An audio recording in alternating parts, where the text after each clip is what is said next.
Si ustedes supieran las conversaciones en paralelo mientras estamos a punto de entrar al aire, es extraordinario. Gaby con ella misma, o quizá con mi trabajo, que no es lo mismo. Y Néstor y Luispa también con su trabajo, pero arreglando el mundo, lo mío es más pueril. Debatiendo cuán comunista es China, básicamente, ¿no? No, discutíamos quién hizo más aportes, si la Unión Soviética o la República Popular China. Es extraordinario. Gaby, si te parece, ¿no? Arranquen. Tienen media hora, tranqui. Espectacular. Bueno. ¿Cómo andan? Digámoslo así, China hace aportes para sí misma, la Unión Soviética hizo aportes para la humanidad. Qué bueno, luego. No tiene una, y así podemos estar no todo el tiene una programa. vocación internacionalista China como la tuvo, no siempre, hay que decir, la Unión Soviética. Mirá que hay para ayudar en este momento. Sí, yo estoy de acuerdo que China podría ayudar más, pero no está en su ideario, en sus objetivos. Lo hace porque ayuda, yo creo que China ayuda mucho, pero tiene otro paradigma internacionalista, es distinto al de la Unión Soviética. Bueno.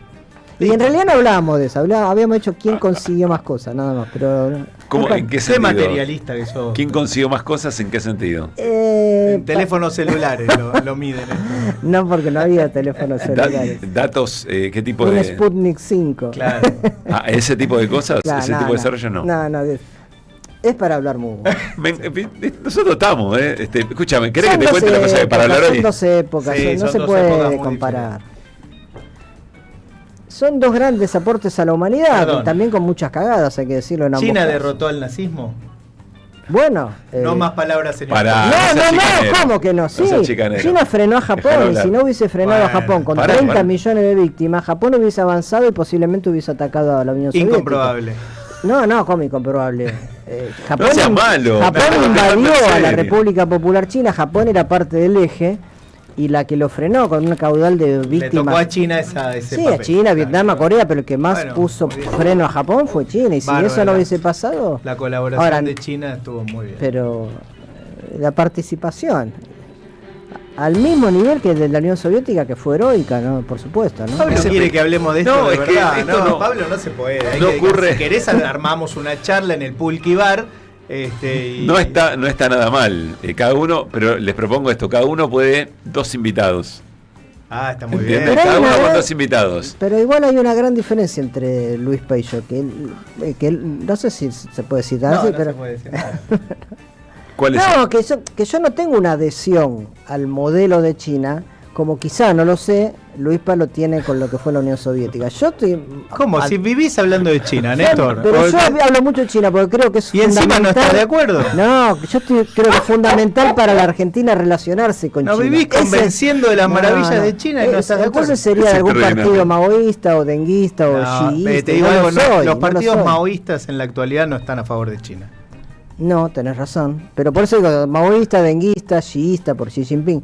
Yo adhiero la relación con China, porque me parece que tenemos mucho para aprender, pero yo no soy un militante de China, eso no es así. No, yo no soy un militante de la Unión Soviética, simplemente vos planteaste, bueno, ¿quién hizo más por la humanidad? Tampoco lo habíamos planteado tan así. Bueno, para mí ponemos acá un punto, pero solamente porque yo te digo, si en este momento haces una encuesta en redes, a ver, ¿qué hacemos? ¿Les contamos el día, las novedades, las historias? Ya la sabe la historia. La audiencia y la 530 ya lo saben, más o menos ya lo saben. Para mí compran, para mí compran. Pero bueno, queda a modo de charla, porque además hablar de estas cosas que parecen muy extemporáneas, o muy fuera, en realidad lo que hace es retroalimentar la posibilidad de otra cosa, de que nos pase otra cosa, ¿no?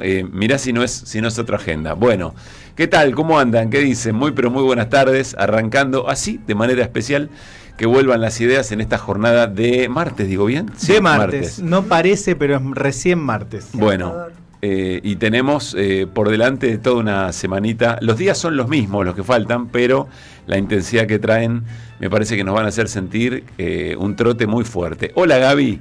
Hola, querido. ¿Cómo estamos? ¿Bien? ¿Cómo está ese matecito? Bien. Algún problemita con la cámara, pero son cosas personales, son pavadas.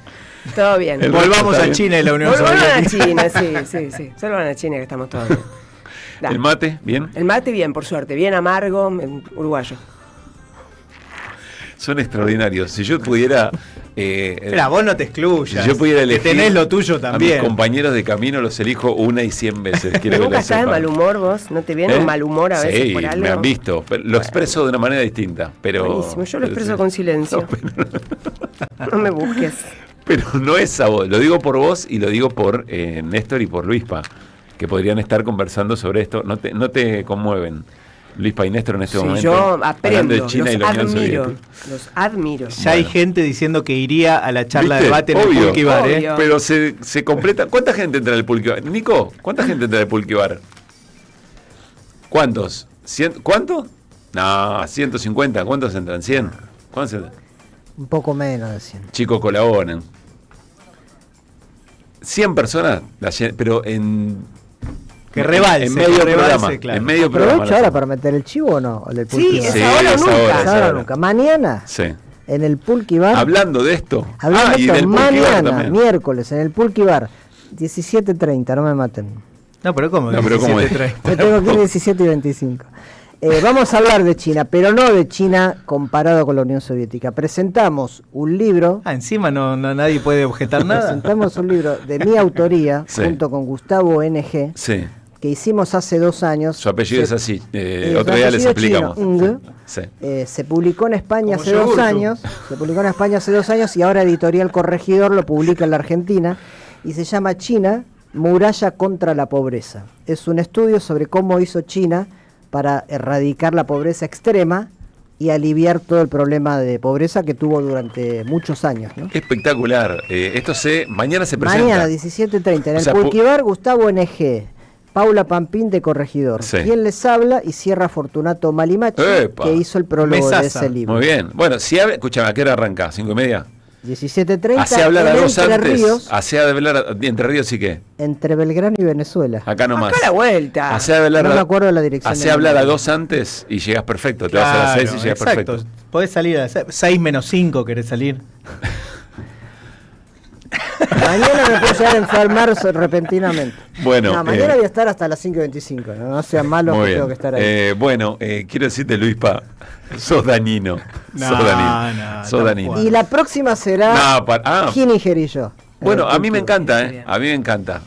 Con Gaby hacemos algunos números de algo, presentamos, Gaby ¿no? puede hablar del cine soviético y del cine chino, que son Qué dos. lindo. La vas a poner a Sí, laburar. Dos grandes Fuertes, escuelas de cine, obvio. claro. Bueno, vamos modestamente, acompañamos, pero cada uno puede llevarse un coequiper o 2. Entonces cuando entra en zona ahí, tocan las manos como en Titanes en el ring, toca mano, entra otro y ahí se arma la discusión. ¿Vos irías con Pablo Imen? No. Bueno, podría ser alguien, por supuesto, claro que sí. Bueno. ¿Cómo no? 4 y 13, basta porque cuando me engancho y me encantó.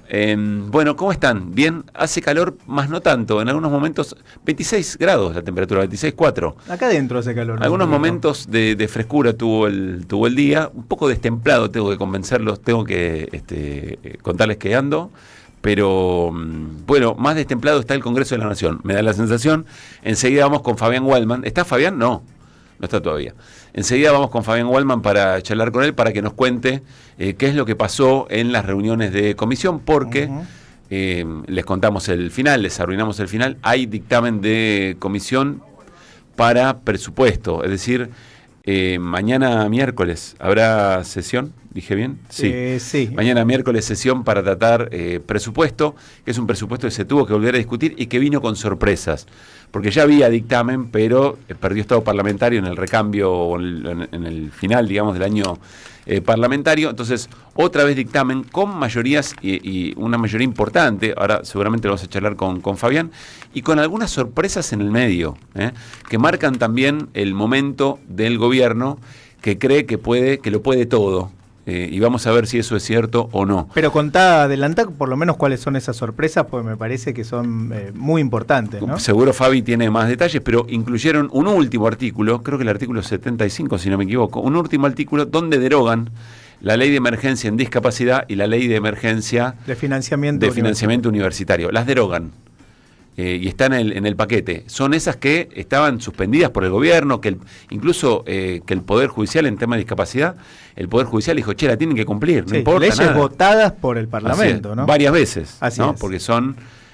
Claro, votadas y ratificadas. Ratificadas después del veto del gobierno. Hola Fabián, ¿cómo te va? Muy buenas tardes. ¿Qué tal, Pablo? Buenas tardes para vos, para la mesa, para la gente de la M530. Y efectivamente, como vos estás señalando, una reunión de la Comisión de Presupuesto y Hacienda que tiene mayoría el oficialismo, una mayoría que además ha sido de alguna manera amañada en cuanto a la cantidad final de miembros que tiene la Libertad Avanza, porque no se respetó el sistema DON, le correspondían 18, tiene 20, le negó uno a Provincias Unidas y otro al FIT, que no tiene ningún tipo de presencia en esta comisión, y un desarrollo que está siendo marcado justamente por estas falencias, estas leyes que el gobierno ha decidido retirar directamente del presupuesto del año pasado. Estoy con Jorge Tayana. Bueno, Jorge, en principio, gracias por atender a Radio Madres. Vamos acá a la sombra, si no nos hacinamos. Preguntarte cuáles son las leyes que efectivamente ha prácticamente borrado de un plumazo y qué implica.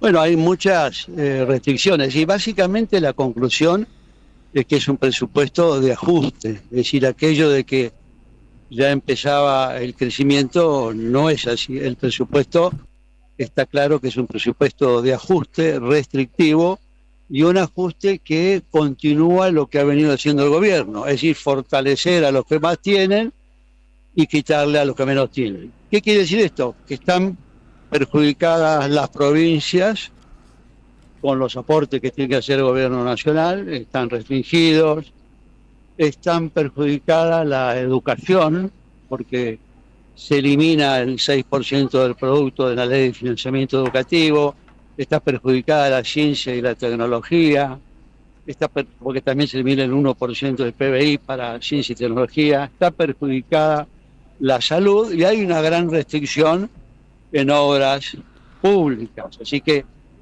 hay algunas obras, pero todas las obras que estaban en el presupuesto 23 no están y siguen afuera. Yo quiero hablar de eso, del Canal Magdalena, que es una cosa que estaba en el presupuesto 2023 y que después lo sacaron y que el gobierno parece no tener ningún interés en hacerlo. En conclusión, una ley que mantiene el ajuste y que estamos seguros que no habrá crecimiento.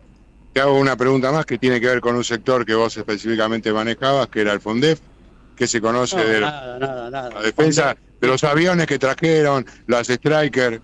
Y no van a poder, los aviones no van a poder volar prácticamente, van a tener muy poco presupuesto.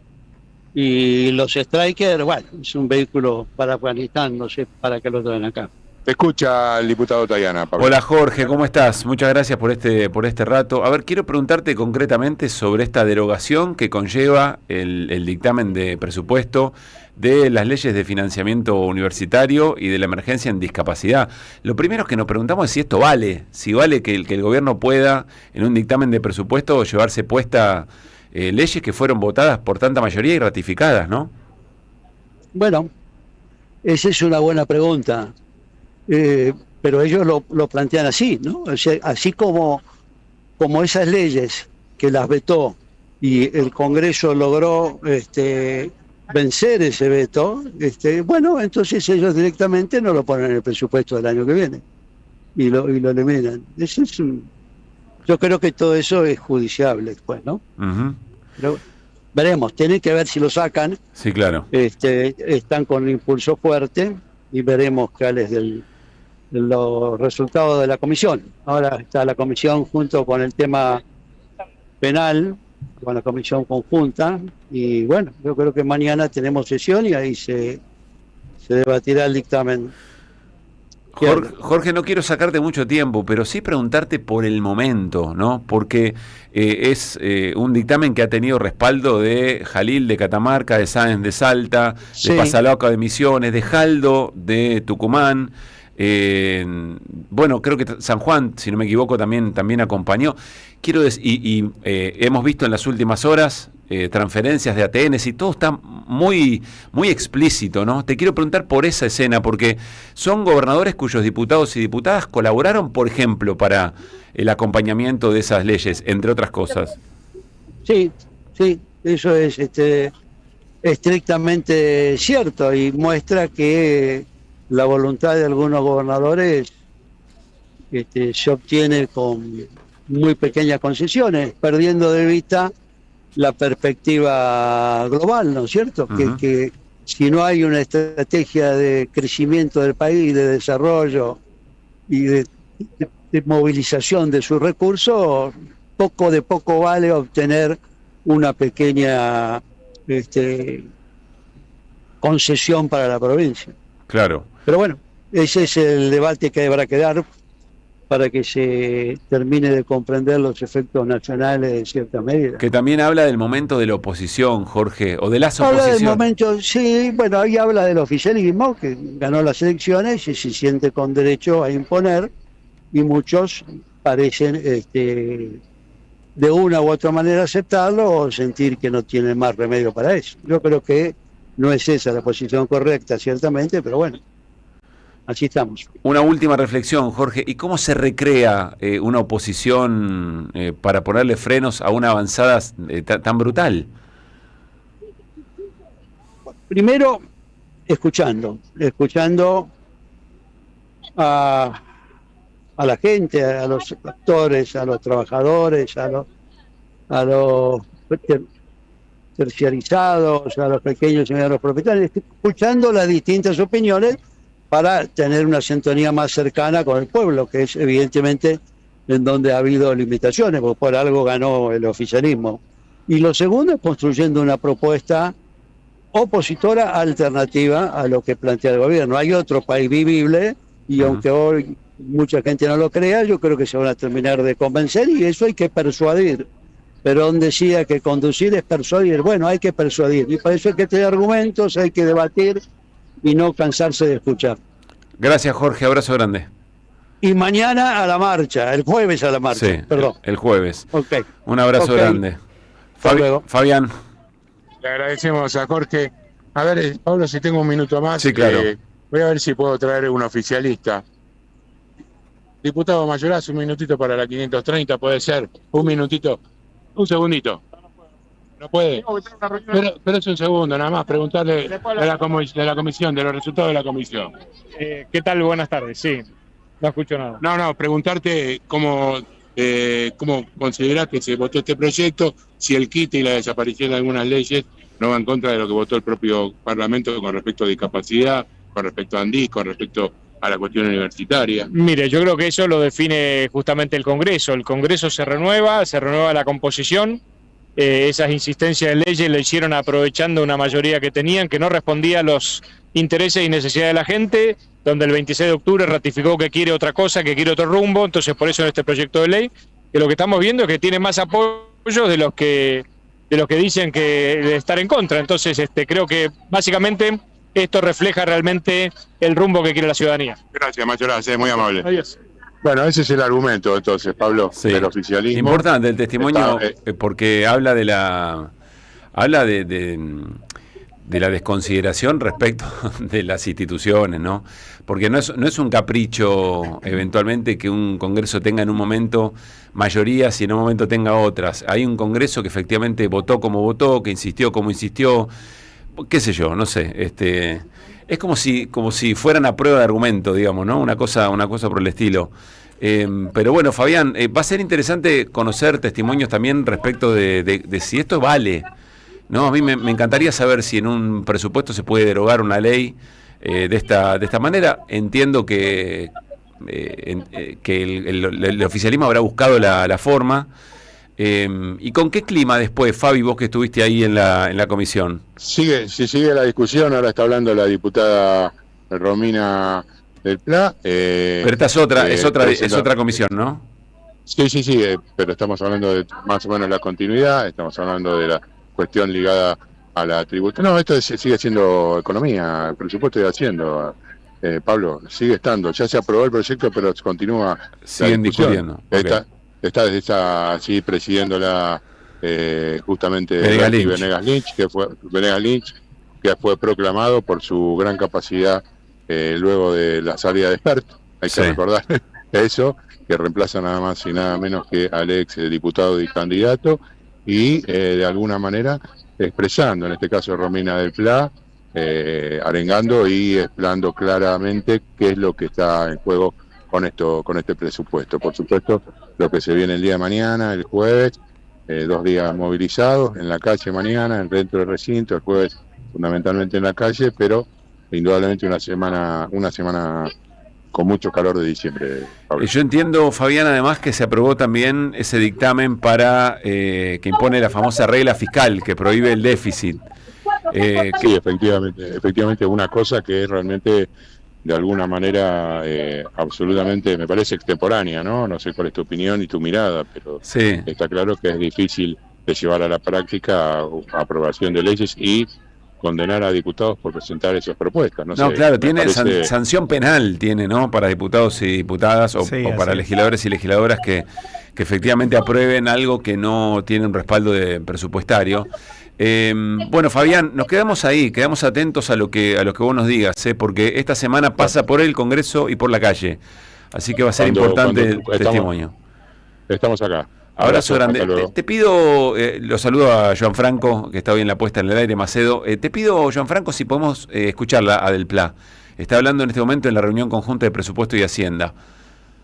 Cuando en el presupuesto que acaban de votar se reduce violentamente los fondos para la ley de manejo del fuego, vamos a seguir con los incendios que no va a ir a pagar nadie porque no hay fondos para eso.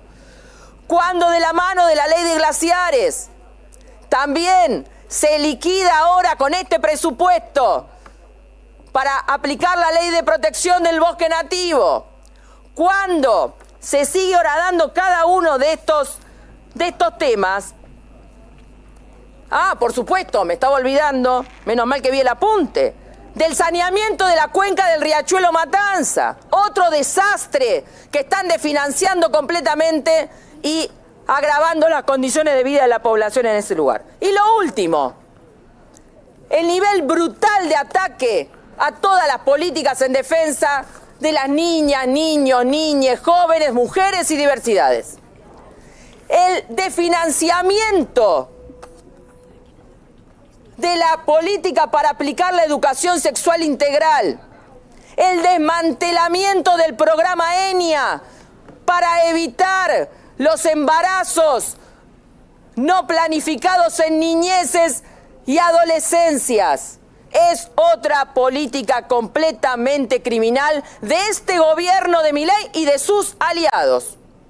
Por todo esto y por todos los argumentos que se volcaron aquí por parte del diputado Del Caño y por parte del diputado Pitrola, es que nosotros rechazamos de plano estas tres leyes, que llamamos a las y los trabajadores a tomar partido movilizándonos y organizándonos en forma independiente, a marchar el próximo 18 con la columna del sindicalismo combativo, el movimiento piquetero y los jubilados, que va a la plaza a plantear que esto tiene que continuar con un plan de lucha, un paro general en camino de la huelga general para derrotar esta política criminal.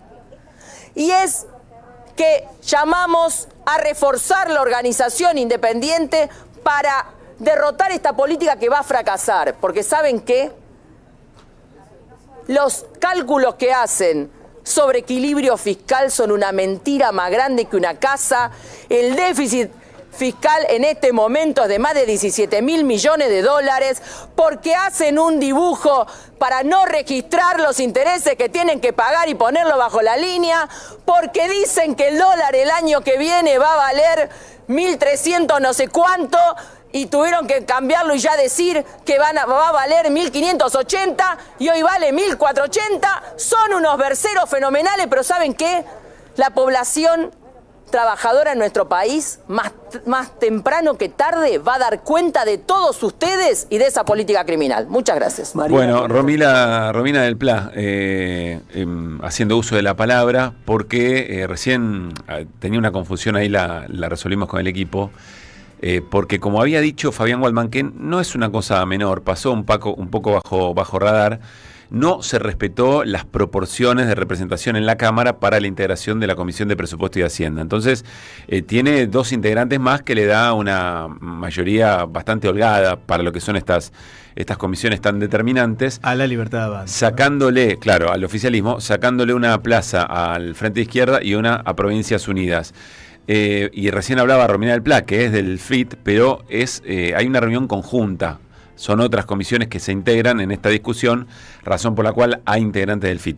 Bueno, planteándole Romina del Pla lo que vienen planteando muchos sectores de la oposición. Sí, pero ¿no? muy interesante escucharla, te voy a decir, porque planteó de una manera muy clara, primero los recortes, los ajustes que viene llevando adelante el gobierno nacional y que están plasmados en esta ley de presupuesto 2026, y también convocando, ¿no? Diciendo concretamente que cómo debe reaccionar la política y la sociedad ante el avance de este tipo de proyectos.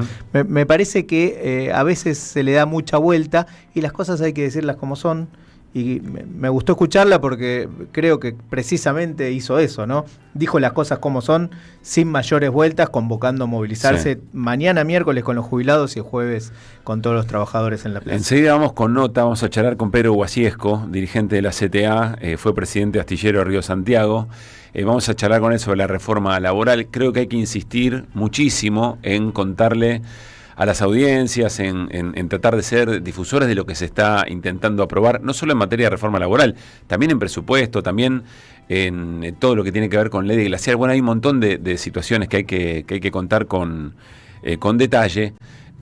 Pero antes le quiero preguntar a Néstor, en un ratito, ¿de qué hablamos de internacionales, Néstor? Bueno, estuvo esta mañana el presidente electo de Chile, José Antonio Kast, Sí. con el presidente Milei, casi inmediatamente después de las elecciones, ¿no? Lo que habla de la importancia que siempre le ha dado Chile a la relación con la Argentina, lo cual no es tan recíproco. Después vamos a hablar un poquito de eso y hacer un mínimo balance de lo sucedido el domingo, ya que ayer no estuve, y las perspectivas del gobierno de Kast en Chile.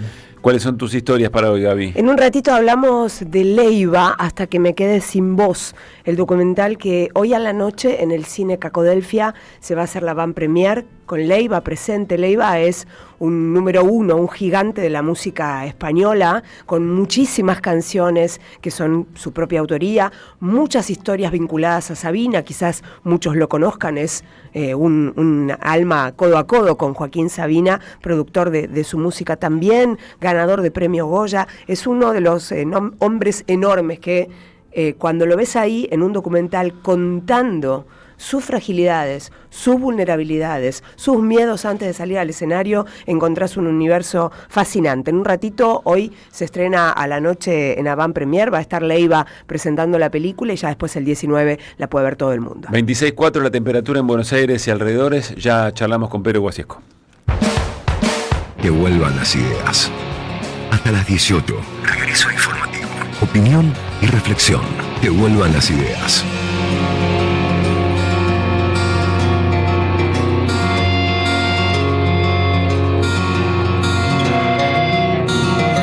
Que vuelvan.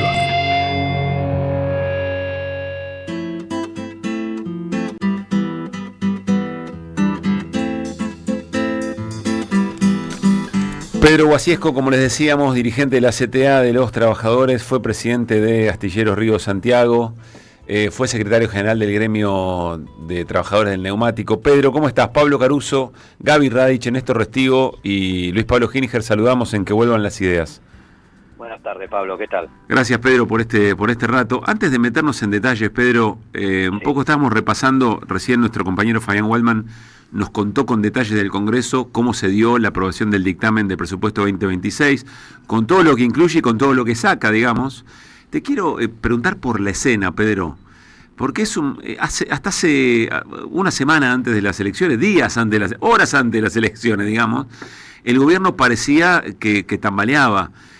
Quizá conversaba hoy con un abogado laboralista, me decía, quizá creíamos o no nos dimos cuenta que tenía más espalda de la que efectivamente tenía el gobierno, pero de alguna manera al resto del espectro político le seteó las expectativas muy favorablemente y entonces hoy tiene un respaldo incluso de aliados. Recién repasamos la lista de gobernadores que lo acompañaron en el dictamen del presupuesto. Y me parece que urge volver al diagnóstico de la escena. Por eso te pregunto primero, más por el cuadro general, Pedro. Sí, yo, creo que, bueno, ahí está Restivo, digo, yo creo que hay un cuadro negativo para los gobiernos populares de hace bastante tiempo, ¿no? O sea, la primera ola de gobierno popular en la región resolvió una cierta etapa de crecimiento económico, inclusión, más puestos, más empleo, desarrollo, pero algunas cuestiones estructurales quedaron ahí pendientes y esa demanda fueron aprovechadas por la derecha. Y hoy creo que lo que estamos viendo es una manipulación enorme de una gran parte del electorado a través de las redes, o sea, y creo que del lado nuestro, una primera elección como la de septiembre en la provincia de Buenos Aires en particular, Sí. se puso todo la carne a la parrilla, y después cuando vino las elecciones de octubre, también esta situación de inestabilidad del gobierno nacional generó como un temor en algún sector de la población, y que no había ido a votar en septiembre y fue a votar en octubre, y esa parte es la que no se percibió adecuadamente para contrarrestarlo. Se pensó que siguiendo la campaña de la misma manera se estaba asegurado el resultado, y bueno, cada elección es distinta, y creo que también no afrontar el diálogo en forma concreta con el conjunto de la población para que no se generara ese temor enorme a la inestabilidad, a lo que pudiera haber un crack económico. Creo que eso fue lo que nos terminó perjudicando, ¿no? Uh-huh. Y por otro lado, la ayuda de Trump, que claramente intervino en el proceso electoral, como está interviniendo en otros procesos electorales de América Latina, y atrás de eso está el trabajo con los sistemas de comunicación que hay hoy, más la utilización de las redes, y nosotros, obviamente, uno se fija, y todos nosotros tenemos redes, pero bueno, de alguna manera el sistema, el algoritmo sabe de lo que pensamos y nos manda lo que nosotros queremos escuchar, o hablamos con lo que nosotros queremos, nos sentimos más cómodos, pero no nos llega el mensaje que le está llegando a otros sectores de la población, y bueno, ahí está el problema para contrarrestar eso. O sea, digo que las campañas electorales va a haber que empezar a trabajar ese tema, y me parece que es un tema importante, que nosotros lo vimos cuando con Tayana estuvimos en algunas actividades ante el proceso electoral en Entre Ríos y la provincia de Buenos Aires, y la necesidad que hay de los militantes de discutir, de escuchar, de hablar. Me parece que estamos en un proceso nuevo, se está terminando un ciclo en la cual los liderazgos personalizados y centralizados lo que garantizaba de que íbamos por más, ¿no? O sea que necesitamos justamente abrir una nueva discusión, porque si no, bueno, los límites que tienen los gobiernos reformistas, como en el caso de Chile o de Bolivia, y en muy poco tiempo, en unos años, consiguen modelar la opinión pública, que por ejemplo en Bolivia la gente, un sector de la población molesta con la palabra socialismo, o en Chile ve que no se cumplieron las circunstancias, o en nosotros el miedo y el temor a que se vaya todo al carajo garantiza que un gobierno nefasto como y un presidente que tiene evidentemente muchas limitaciones si fuera una situación a lo que estábamos acostumbrados, Uh-huh. pero hoy aparece encumbrado en el poder y cada vez más empoderado, ¿no? Le ayuda el contexto geopolítico, o sea, Estados Unidos hoy está consolidando posición en América, y bueno, es muy distinto a lo que pasó con el tema del no al ALCA, ¿no? Que a mí me tocó el secretario de Relaciones Internacionales en ese momento de la CTA, y se pudo reunir a todas las fuerzas sociales, e inclusive fuerzas conservadoras, pero que tenían poder antagónico con Estados Unidos, y porque la Cámara Empresarial de San Pablo, o los sectores ligados a la cuestión de la producción de los commodities agrícolas. Uh-huh. Pero hoy esto es absolutamente distinto. Lo que manda creo que es la geopolítica, y en el caso de los sentimientos de los sectores populares, lo que manda son las necesidades básicas. Si uno puede resolver los temas de seguridad, narcotráfico, las cosas que se consideran más importantes, ahí empieza a haber posibilidades de poder reconstruir la relación. Uh-huh. Y la otra es generar la esperanza, o sea, nuestros sectores, o sea,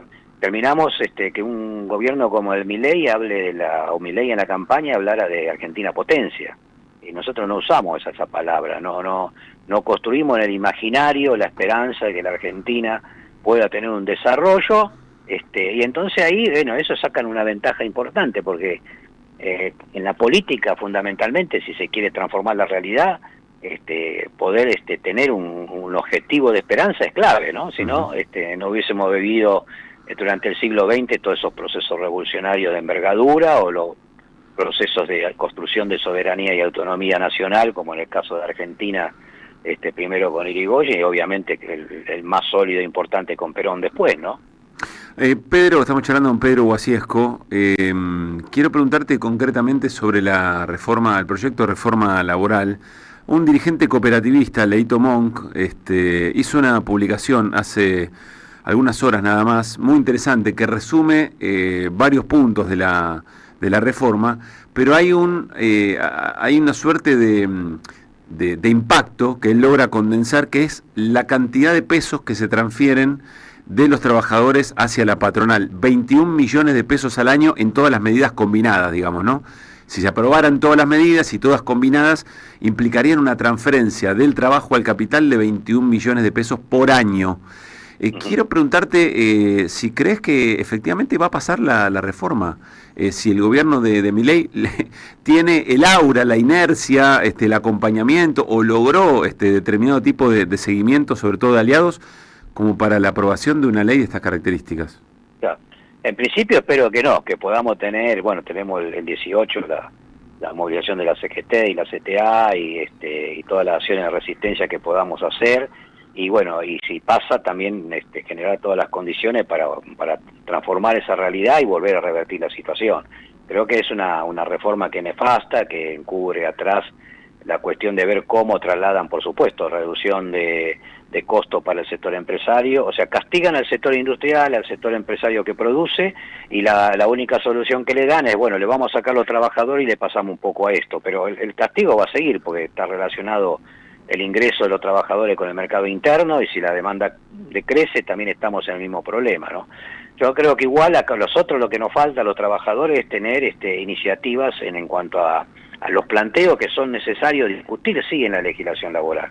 Nosotros no estamos quedando, o sea, tenemos la Constitución del 49 como una referencia, pero tenemos que, se debería estar profundizando la cuestión de participación a la ganancia, o sea, si tiene que haber una reforma, tendría que haber participación a la ganancia. ¿Por qué? Porque eso permitiría también que la empresa que tiene solidez, rentabilidad alta, si existe una herramienta de esa clase, como la que firmamos con Bridgestone en el momento de que hubo que reducir y achicar posiciones, pero se firmó eso y se cobró 7 veces hasta ahora, es una herramienta que permitiría una cierta redistribución de determinados sectores de trabajadores, como por ejemplo en el sector de la minería, en el sector de vaca muerta, en el sector del petróleo. O sea, hay 3 o 4 sectores en la economía del conocimiento que son como la vanguardia de la cuestión económica en Argentina, y ahí en esos lugares, esas empresas que van a tener utilidades, bueno, si la reparten con los trabajadores genera una sinergia positiva. La cuestión de la cogestión en las empresas de más de 500 trabajadores, la cuestión que tiene que ver con los comités mixtos de seguridad e higiene implementados como para mejorar la productividad, reducir los accidentes, porque también reducir los accidentes, también eso reduce litigio, porque digo, a ver, por más que quiera el gobierno, si hay un accidente y hay un daño, eso lleva a un litigio, le guste o no le guste, hagan la transformación que quieran, y si hace una situación injusta, que una persona que se accidente y tiene una situación grave en un trabajo, después no tiene ninguna compensación, se estaría generando una situación de desequilibrio, que eso llevaría a situaciones complicadas desde el punto de vista social. Vos estás planteando, Pedro, lo que debería ser una reforma positiva, sí, progresiva, que sería mucho más útil para la situación que está viviendo la Argentina, que tiene una economía dispar. Por ahí, fines de la década del 90, era solo la parte agraria, pero ahora tenemos como vectores, tenemos la parte agraria, tenemos la parte de vaca muerta y tenemos la parte de minería y la cuestión del conocimiento. Entonces, después tenemos otros sectores que están absolutamente en una situación deplorable, las importaciones de China o sudeste asiático, las políticas del gobierno, la apertura de la importación lleva a que estén. Ahora, para eso hay que también buscar iniciativas que aprovechen. Yo lo escuché no sé a quién el otro día que decía, bueno, todas estas cuestiones, que los daños que iba a producir, pero bueno, no importaba porque si la cuestión macro en general caminaba, después eso se iba a reconvertir, como si fuera tan fácil volver a poner una industria a funcionar de un día para otro. Eso no sucede, no es real. Y el otro tema es la jornada laboral, o sea, no podemos tener a la población desde los 18 años hasta los 65 o 70 horas trabajando la misma jornada horaria. O sea, una persona joven, bueno, podrá trabajar 8 horas por día, 42 horas, 45, 48 es demasiado. Creo que somos uno de los pocos países que tiene eso habría que avanzar. O sea, que hemos quedado en una situación gravísima en ese tema, y después por ahí de 45 años para arriba no podrían tener, la gente no tendría que estar trabajando más de 6 horas, y si está arriba de los 60 tendría que estar trabajando 24 horas por semana, algo así. Digo, ese tipo de reforma deberíamos estar buscando y pensando para aprovechar la máxima productividad del individuo cuando tiene la máxima capacidad física, la máxima capacidad intelectual, Y en eso también significa reformular los puestos de trabajo. Pedro. Digo, no es lógico que esté en un puesto de una cabina de una autopista un chico de 25 o 27 años, cuando ahí puede estar un señor de 60 años y va a hacer el trabajo exactamente igual, y de alguna manera le damos respuesta en función también de su capacidad física y mental para que distribuir la fuerza de trabajo. Pedro, ¿qué tal? Néstor te saluda. Recién cuando te presentó Pablo recordaba tu paso por el sindicato de neumáticos y vos recién dijiste lo de Bridgestone y la fábrica Firestone que lograron repartir las ganancias, ¿no? Ahora, la pregunta es primero, en este contexto, estas propuestas que vos hacés como posibilidad de un modelo laboral distinto al que propone el gobierno, primero preguntarte si es posible en este contexto, con este gobierno y con esta economía, y segundo es por qué no se aprovecha en los momentos que hay gobiernos populares para avanzar en ese tema, cuáles son las trabas que hay para avanzar en una reforma o una modernización en favor de los trabajadores. Bueno, yo creo que son eminentemente políticas, creo que ahí en algún momento de la conversación lo planteé. De los sectores populares, hemos perdido la capacidad de generar la esperanza de que la Argentina puede ser un país desarrollado, con altas capacidades, como ha tenido y como tiene también en algunas áreas tecnológicas, pero desde el punto de vista macroeconómico, evidentemente hay un problema. Con la pobreza, con la situación del desmantelamiento de la industria, y claramente, digo, con los vectores económicos que hay en este momento, esta cuestión de diferenciar que una empresa, no estoy hablando de un sector, ¿no?, sino de una empresa que tiene utilidad en su balance y ganó más del 6%, que reparta algo con los trabajadores, no es absolutamente nada malo, no le hace daño y a la vez fomenta la cooperación de esos trabajadores con esa empresa, fortalece la relación entre capital y trabajo y permite una distribución sana en alguien que no se va a estar llevando esa plata a algún paraíso fiscal. Eso, digo, es aprovecharle esa circunstancia y no involucrarse a todo el conjunto de la población. Si hay empresas que no ganan plata, no reparten nada, así de simple. Y por otro lado, yo creo que una de las cuestiones de no emprender estas cuestiones en los gobiernos cuando está en la situación favorable es justamente quedar de alguna manera bien con todo. O sea, es esa situación de tratar de caminar en la política generando los menores incomodidades posibles. Pero ¿cuál es el problema? El problema es que en estos momentos lo que se ve, digo, lo tenemos en el caso presente Brasil enfrente. O sea, sigue teniendo el sector de Bolsonaro una llegada al conjunto de la población que está entre el 47 y 48%.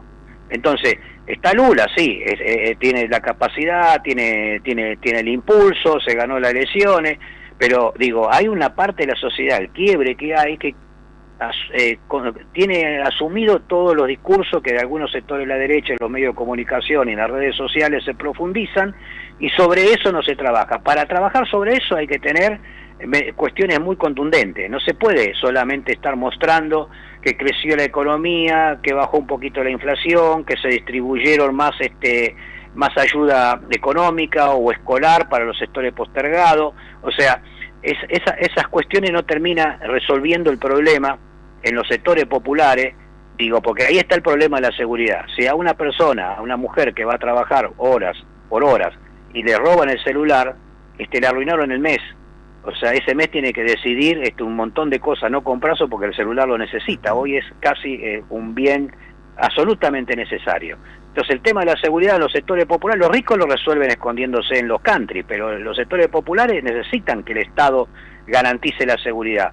¿Cómo abordamos la cuestión de la salud? Pues sí, bueno, en un hospital o público, que es donde van los sectores populares, la atención a la gente no es la adecuada porque los profesionales tienen bajo salario o porque el Estado no invierte o porque no se adecua, bueno, eso después tiene un costo. O sea, no alcanza con después a explicar que desarrollamos una vacuna en un año, que es excelente, pero digo, no terminamos atendiendo la demanda real que tienen los sectores populares y eso después nos termina perjudicando. Pedro, sí. ¿Qué tal? Pedro, Luis Pablo Giniger lo saluda.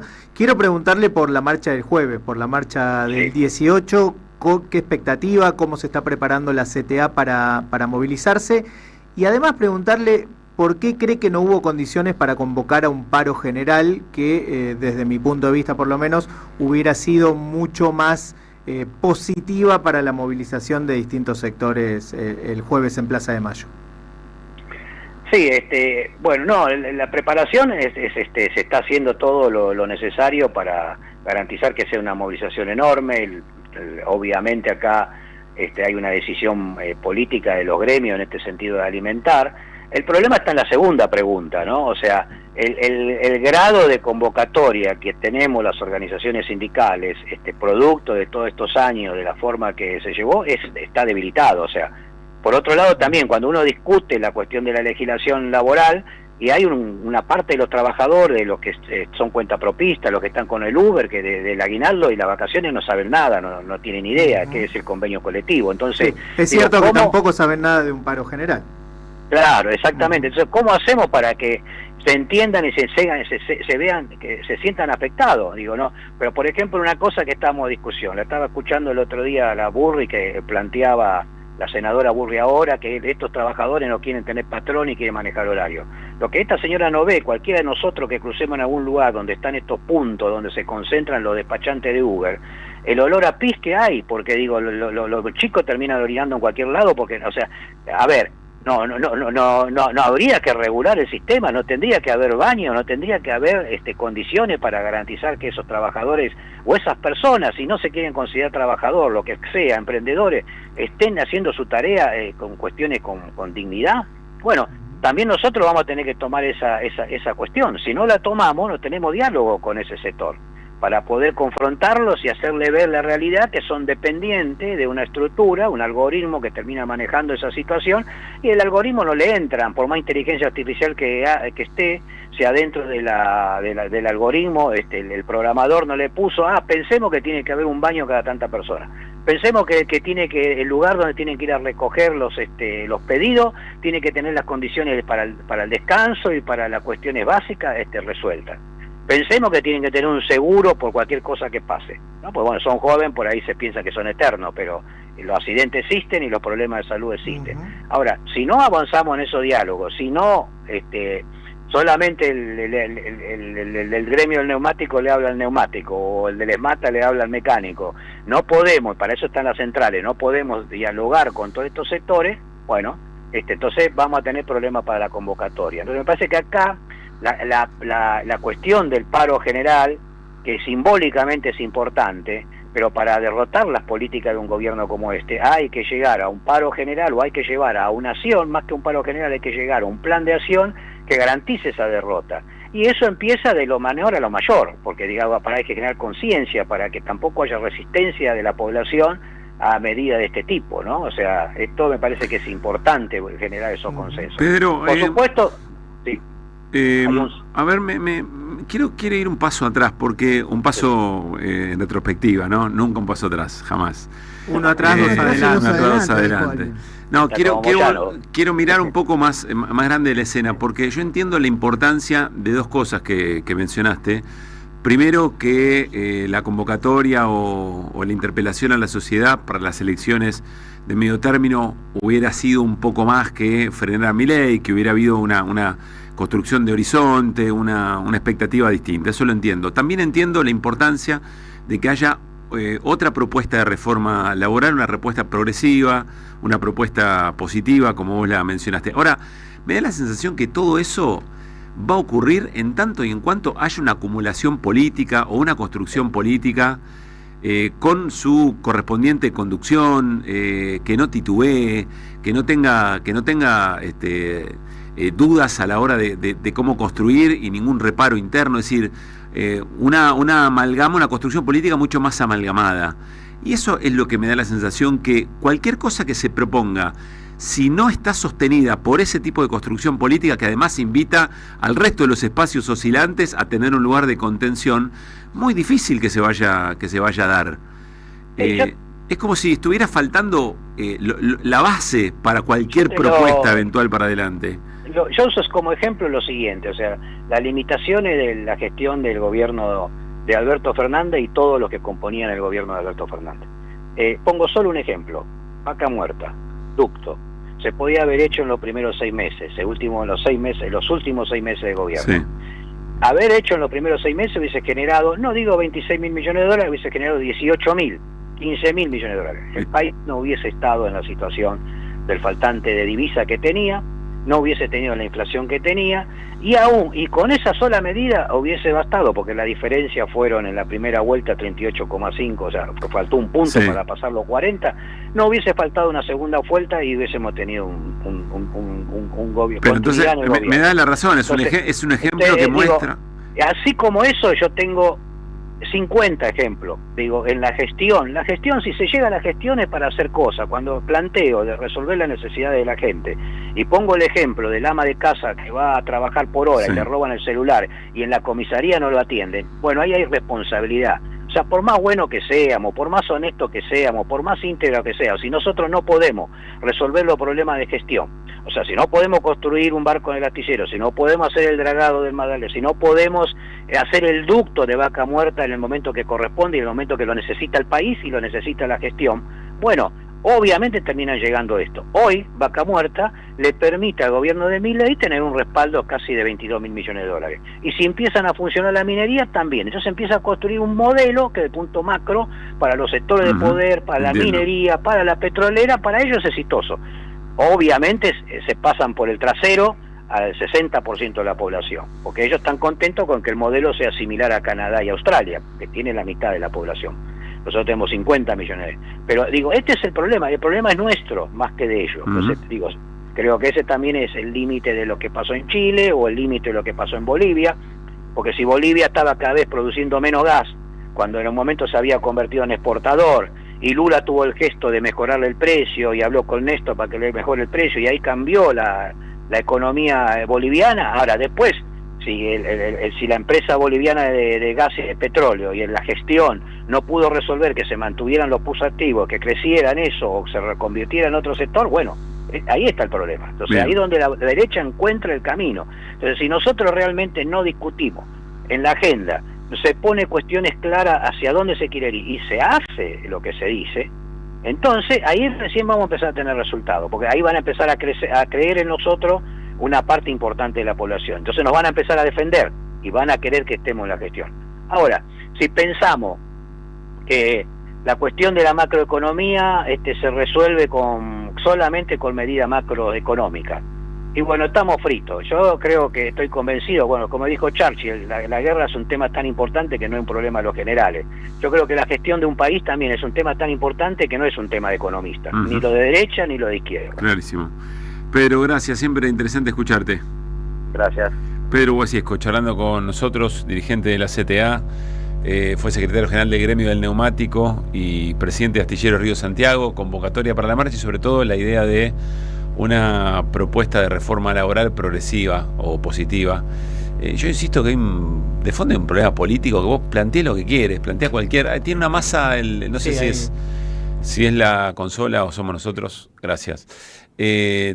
No sé si no se resuelve el problema político, es decir, dónde acumula política cada una de las buenas iniciativas y buenas propuestas que puedas tener, me parece que todo eso termina generando una circulación de ideas por los medios, pero que no termina de enraizar, digamos, en un proyecto político alternativo. Sí, sin duda. Eso no quiere decir dejar de proponer, dejar de discutir, dejar de argumentar. Eso hay que hacerlo de manera permanente, diría yo.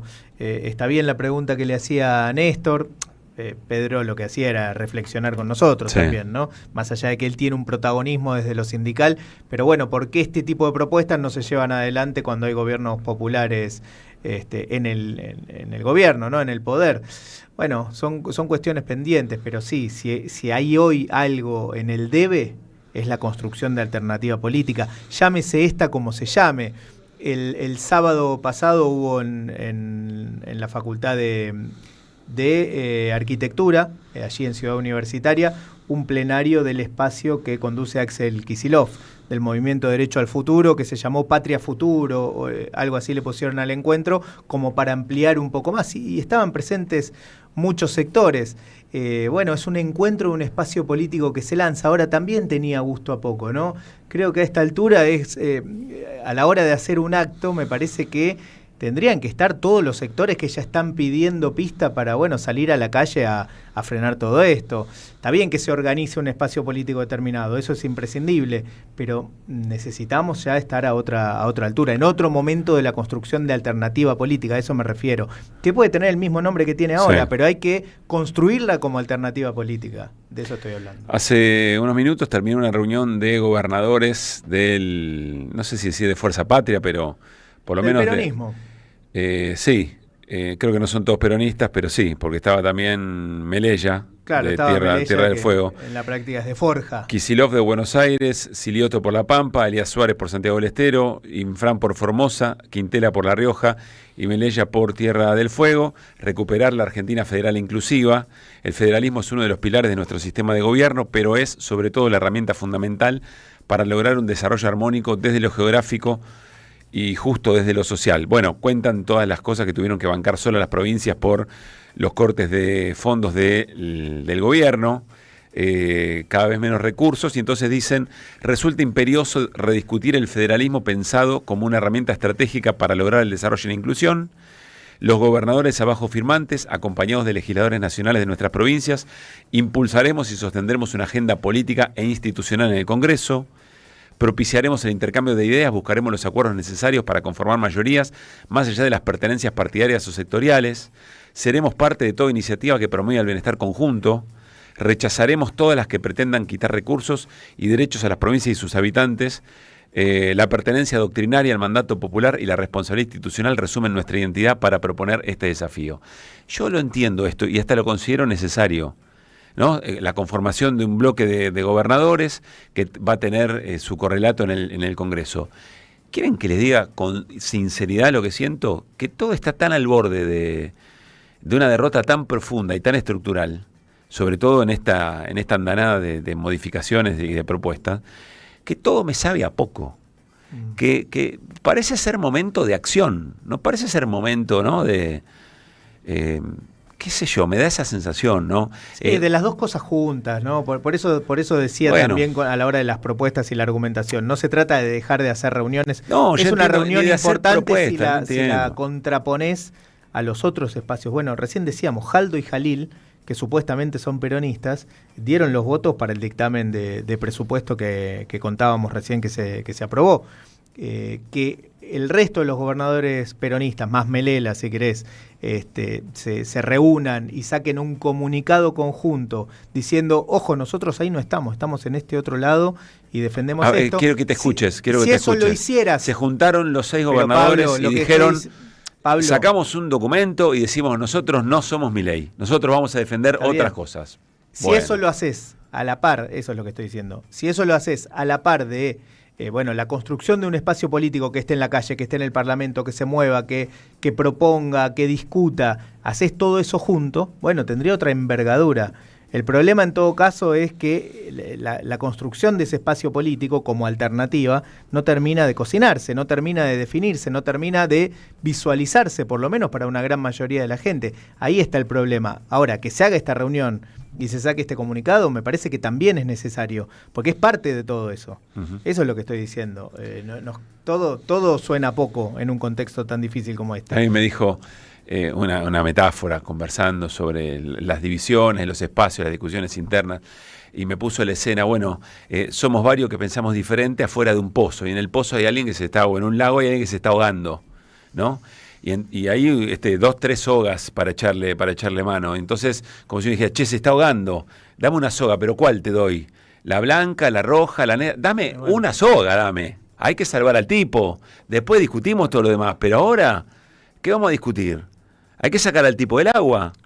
Sí, bueno, por eso también es importante asumir. No, pero es que se viene de un lugar, porque si no es ahistórico el análisis. Se viene de un lugar que es la derrota. Entonces vos tenés que asumir esa derrota. ¿Qué pasa en las derrotas? Y bueno, en las derrotas cada uno sale para donde puede. Eso también es real. A partir de asumir que esa derrota ocurrió, que yo no sé si todo el mundo tiene hecho el análisis de la misma manera, por lo menos de los por qué de la derrota, bueno, en función de eso empezás a reconstruir. Ya estamos a tiempo como para que digamos, bueno, ya la lectura está hecha o debería estar hecha, empecemos con lo otro, ¿no? 5:05. Para aprender a volar, entre tanta gente de pie, hay una radio que nunca se apaga.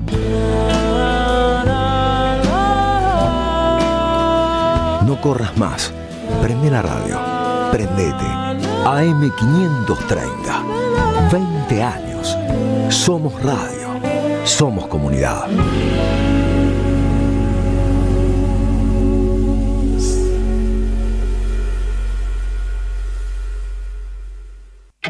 En AM530 pasan muchas cosas. Y todo lo que pasa está en la red. Somos Radio AM530 en Facebook. Entérate de lo que pasa. AM530. Somos redes. Somos radio. Colección Tapas que hicieron historia presenta su 8º libro. La era presidencial de Mauricio Macri contada en las mejores tapas de Página 12. La vuelta al poder de la pata civil de la dictadura. FMI, ajuste, represión y mucho más. Pasaron cosas. Disponible en la librería de Caras y Caretas, Junín 365. Vení a conocer la provincia de Buenos Aires. Turismo todo el año. Provincia bonita Argentina. Más información en buenosaires.tour.ar. Gobierno de la provincia de Buenos Aires. Seguí a la Cámara de Diputados de la provincia de Buenos Aires a través de sus redes sociales y entérate de todas las actividades legislativas. En Instagram y Facebook como @diputadosBA y en Twitter como HCDiputadosBA.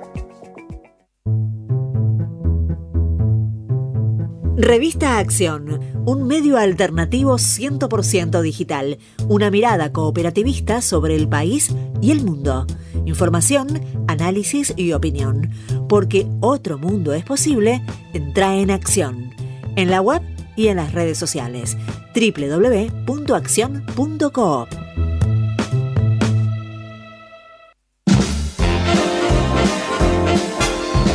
Esta Navidad tenés un lugar en nuestra mesa. El 24 a la noche desde las 22 te invitamos a nuestro programa especial de Navidad. En un año donde nos acompañaste, te acompañamos. A la hora del brindis, encendamos los deseos. Porque somos radio. Somos comunidad. ICBC. El futuro nos inspira. Ideas que vuelvan. Que vuelvan las ideas. La cultura del trabajo, que también se estuvo hablando que se ha perdido porque hay muchos planes sociales. Entonces la gente no quiere trabajar porque tiene ese plan social. ¿Esto es así? No. La pobreza es un mecanismo doble en Argentina. Es alguien que tiene un plan social y además hace changas, es gasista, es plomero, cose ropa en la casa. Ese es el esquema de la pobreza. Cuando las changas se caen, queda solo el plan social y cuando encima siguen subiendo los alimentos, se complica del todo y por eso hay más gente en los comedores. La cultura del trabajo lo da la escuela. Un chico se levanta a la mañana, se peina, se lava los dientes, se pone el guardapolvo y va a la escuela. Y todos los días hace lo mismo, a la misma hora. Eso después de grande llamamos cultura del trabajo, pero eso es la sociabilidad, el ir a la escuela. La gente quiere trabajar en la Argentina, hace falta un acompañamiento. Que vuelvan las ideas. La gente no quiere trabajar porque tiene ese plan social. ¿Esto es así? No. Que vuelvan las ideas. Hasta las 18. Dinámica e información. Regreso informativo. Que vuelvan las ideas. Que vuelvan. Extraño tanto nuestros años salvajes, tumbados en la tempestad. Ahora solo vivo envuelto en orgías de selfies, revirtiendo depresiones post-gira, sorteando la hiperrealidad, empachado de homicidas chiflados en Netflix. No he dormido ni un tirón desde hace meses. Mi cuestión con el alcohol crece. ¿Será que necesito ayuda? Lo he pensado varias veces. Siempre hay una buena excusa y no me convence. Esto que está sonando es Leiva. Leiva para muchos es sencillamente, como se llama su último material, un gigante de la música en español, un hombre que compuso más de 250 obras, que produjo para Sabina, que es como un compañero de viaje y de ruta de Sabina, y que aquí en la Argentina es muy conocido no solo por su trayectoria en solitario, sino también porque fue parte de Pereza, un dúo que tuvo una gran repercusión, sino que además vino un montón de veces a trabajar y a ser telonero de alguna manera de bandas emblemáticas de nuestro rock, o artistas. Puedo citar tranquilamente a Los Ratones Paranoicos, por decir algunas de las veces que anduvo Leiva por acá en distintas plazas. Es un compositor que, por ejemplo, en este año tuvo la proyección de este documental que hoy a la noche se va a poder ver en Buenos Aires, que se llama Hasta que me quede sin voz. Que se va a dar en Cacodelfia a las 21, y cuando termine va a haber una charla con Leiva presente acá en esta ciudad que hace muchos años que lo abraza como artista y que va a tener a partir de este documental una mirada muy singular sobre un artista en la cúspide, sobre un artista que, por ejemplo, este año fue elegido por una revista emblemática de moda, de tendencias, como es la revista GQ en España, como uno de los hombres del año, el hombre del año, Leiva. Sí, el hombre que presentó también esta película en el Festival de San Sebastián.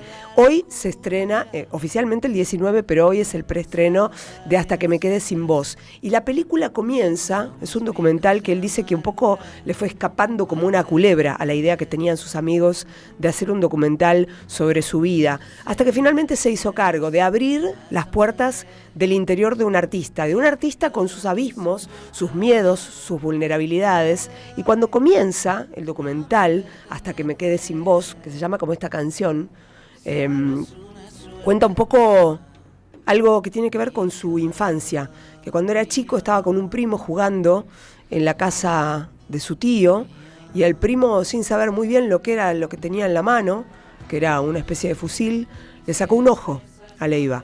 Entonces él comienza a atravesar desde muy chiquito la infancia con una singularidad, con este caso teniendo un ojo como si fuera arrasado, ¿no?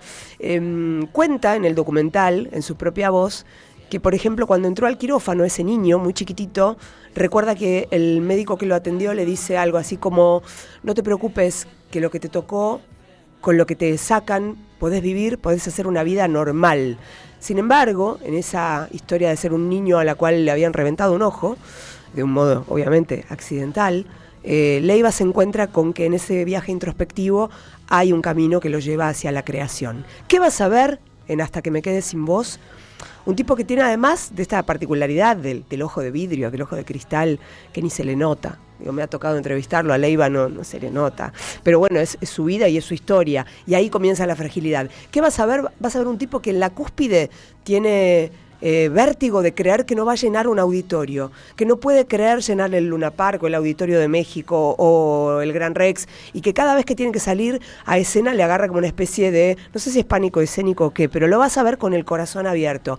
Nada más honesto que ver un artista de esas características que te digo, ese gigante que es para la música hispanoamericana, Leiva, verlo con temor, verlo con humanidad. La verdad, si tienen un rato, pásense por Cacodelfia. Hoy a la noche está Leiva en Buenos Aires, en su Buenos Aires querida. ¿Y por qué se llama así? Y no voy a spoilear nada. Cada vez que tiene que salir de gira, cada vez que tiene que salir a cantar, se tiene que operar porque tiene un problema, una enfermedad irreversible en sus cuerdas vocales. Cada vez que se quiere subir a un escenario, se somete a la tortura de una intervención quirúrgica, y a partir de ahí la recuperación y el estar afónico, el estar sin voz. Es tan simbólico el documental de Leiva que nada, yo estoy conmovida desde el momento en que lo vi.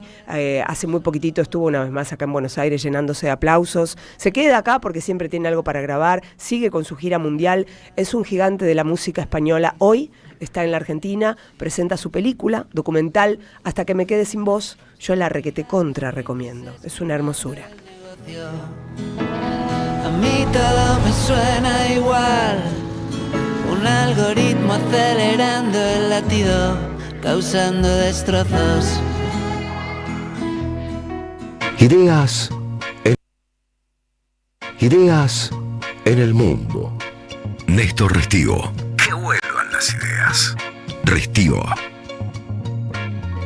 internacionales.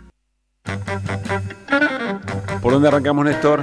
Bueno, vamos a hablar un poco de Chile. Ayer escuché la entrevista que le hicieron a Atilio Borón sobre el triunfo de José Antonio Kast. No vamos a hablar tanto del triunfo en sí, un triunfo muy holgado como quizás se preveía de la extrema derecha en Chile. Vuelve al gobierno el pinochetismo de alguna manera, no por primera vez, porque si bien hubo gobiernos de derecha en Chile en la etapa democrática, no eran de esta característica, de alguien que reivindica tanto la dictadura como José Antonio Kast. El presidente electo de Chile estuvo esta mañana, recién veía imágenes con el presidente Milei, por supuesto comulgan mucho, lo recibió Milei, lo recibió el canciller, lo recibió la hermana del presidente.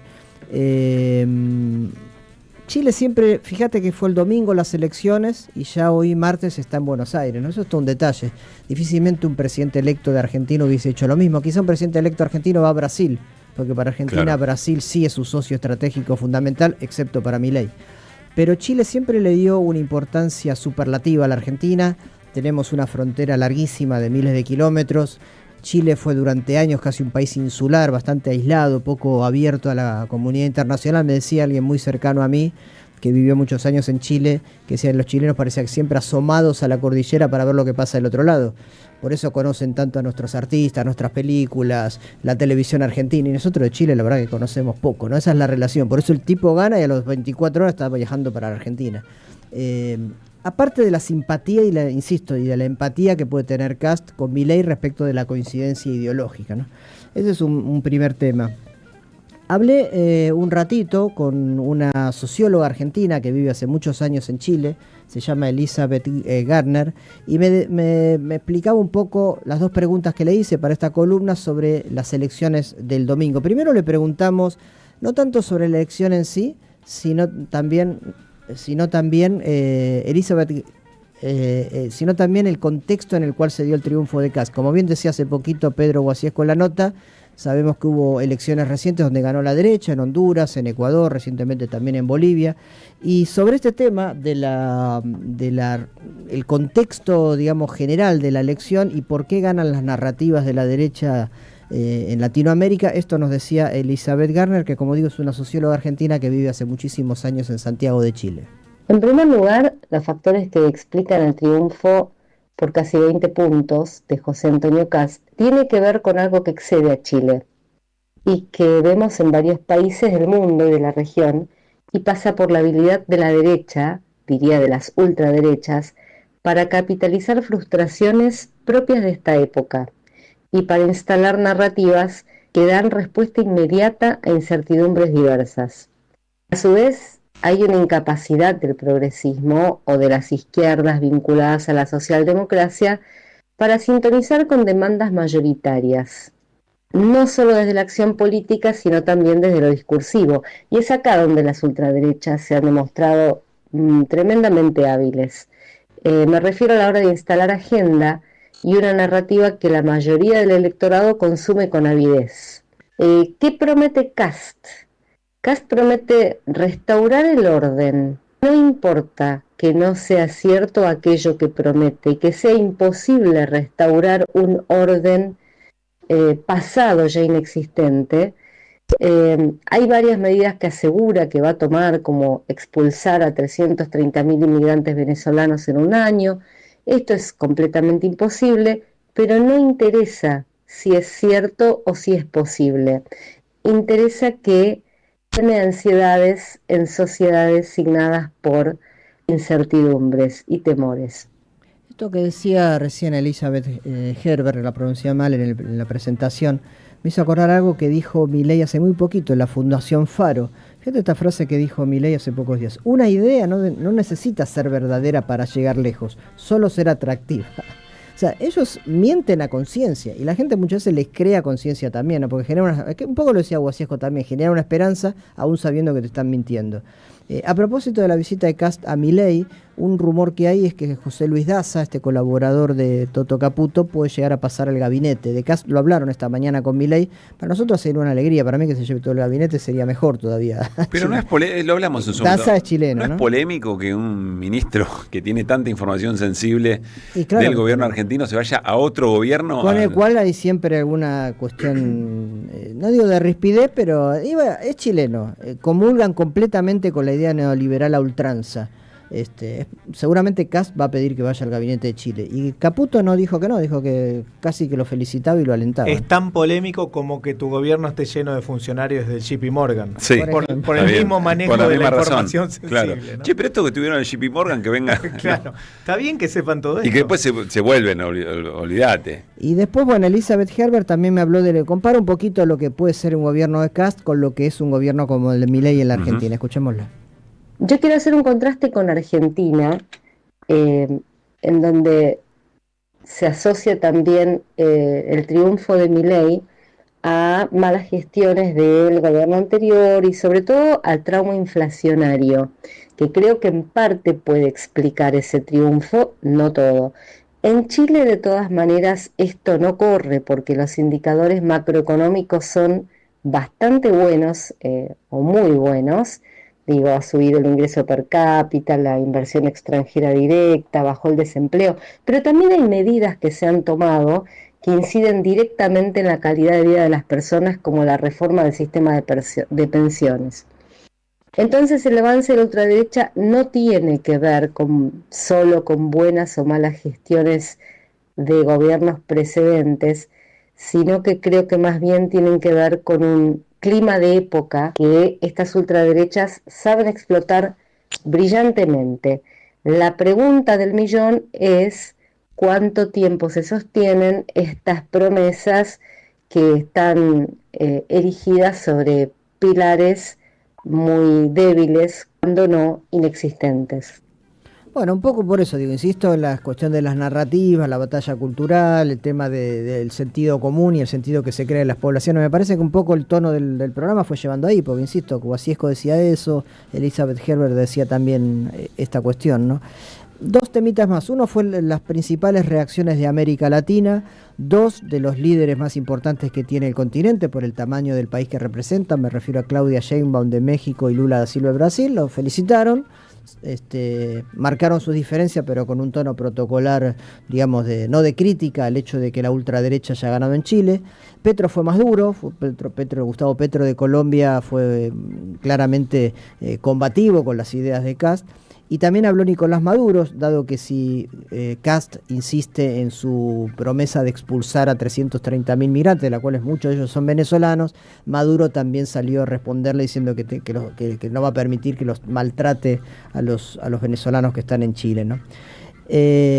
Quiero cerrar con esta idea. Hay un giro a la derecha en Chile como hay un giro a la derecha latinoamericana, y me está gustando un poco la idea de gobiernos, más que de derecha, de gobiernos supremacistas, y viene bien por el tono fascista que tiene Cast, y no solo Cast, sino su familia de origen, que fue cómplice del nazismo. Supremacista porque lo que se viene en la región, o que lo quieren instalar estos modelos, es una sociedad dual, un concepto que los sociólogos trabajan hace muchos años, que en Chile la instaló la dictadura, donde solo un 5%, un 10% vive muy bien. Hay una franja que los rodea, que es aspiracional y que tiene pánico de caer en el resto, pero que eso marca, y también lo decíamos en alguna de las entrevistas de hoy, una minoría de la sociedad, mientras un 60, un 70, un 80% está totalmente excluida de esa posibilidad y despreciada por ese supremacismo, ¿no? Me parece que eso es lo que representa Cast en Chile, que se va a imponer o va a querer imponer esa narrativa, y que lamentablemente el centro izquierda chileno, más allá que hizo una buena elección, porque que una mujer comunista saque el 44, 45% o 42% no está tan mal, pero que todavía falta trabajar más para tener una narrativa distinta que supere a la de ellos. Como contó Néstor, 24 horas después de haber ganado la elección, vino a la visita al presidente Javier Milei. Se encontraron hoy durante el mediodía, más o menos, y a la salida a Cast se le escuchó decir: De este encuentro con Javier Milei, que ha sido bastante estrecha su relación con él desde hace bastante tiempo. Efectivamente, con el presidente Javier Milei nos conocemos por distintas actividades que hemos podido realizar juntos en distintos países. Eso va forjando una relación y hoy día ya queremos tener contacto con él en esta condición de presidente electo para ir avanzando, porque está claro que el 11 de marzo nosotros tenemos que partir con toda la fuerza, teniendo la mayor cantidad de los vínculos.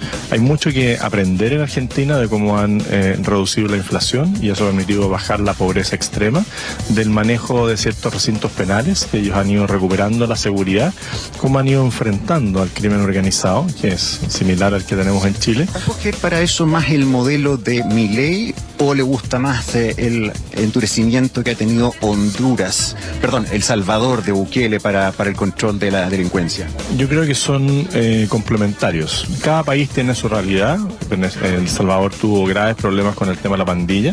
Esto no es automático. El Salvador tomó su tiempo. Esto igual que lo que ocurrió en Colombia con el presidente Uribe. El cafecito político. Juan Carlos Junio. Que vuelvan las ideas. ¿Qué nos dirán por no pensar lo mismo ahora que no existe el comunismo? El cafecito político. Somos del grupo Los Salieres de Charlie y le robamos melodías a él. Hola Juan Carlos, ¿cómo estás? Muy buenas tardes. ¿Cómo va, Caruso? ¿Cómo están por ahí en la radio de las madres? Bien, estamos bien. Estamos necesitando algo fuerte, me parece. ¿Algo fuerte de tomar o un discurso fuerte? Creo que... O luchas sociales fuertes en la calle. Todo eso, todo marida bien. A ver, ¿qué tomás, Juan Carlos? Te aviso, No, Gaby. hoy iría por un Campari, tranquilo. Sigo como se decía antes, ahora se le dicen cóctel, no sé cómo se le dice. Antes era copetín. Tragos.